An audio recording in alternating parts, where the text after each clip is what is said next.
તો આ તરફ અમદાવાદ ક્રાઇમ બ્રાન્ચની સૌથી મોટી કાર્યવાહી સામે આવી છે।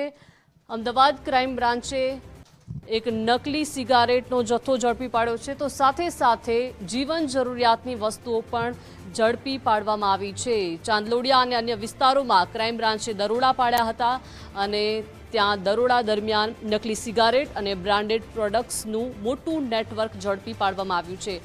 ગોલ્ડ ફ્લેગ અને માર્બોરો કંપનીની આ નકલી સિગારેટનો સ્ટોક મળી આવ્યો છે અને આ નકલી સિગારેટનો સ્ટોક ત્યાં ઉપલબ્ધ હતો અને પોલીસે દરોડા પાડી ઝડપી પાડ્યો છે। જે એક ચોક્કસ નંબર અમને મળેલો એ નંબર ઉપરથી એક ડિકોય ગોઠવવામાં આવી અને ડિકોયમાં પ્રથમ તબક્કે જ 2 આરોપી પકડવામાં આવ્યા।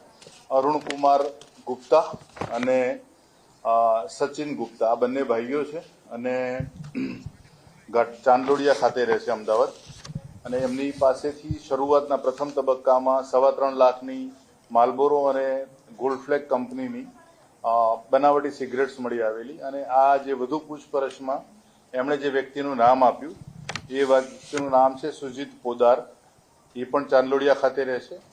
અને સુજીત પોદારની જે તપાસ કરી તો એણે જે ત્યાં ગોડાઉન રાખ્યા હતા ગોતા રેલવે ઓવરબ્રિજ જે છે, રેલવે ક્રોસિંગ ઓવરબ્રિજ, એ વિસ્તારમાં એના 2 ગોડાઉનમાં ત્યાં રેડ કરવામાં આવી અને આ જગ્યાએથી ઘણી બધી એવી જીવન જરૂરિયાતની રોજિંદી વપરાશની ચીજ વસ્તુઓ મળી છે।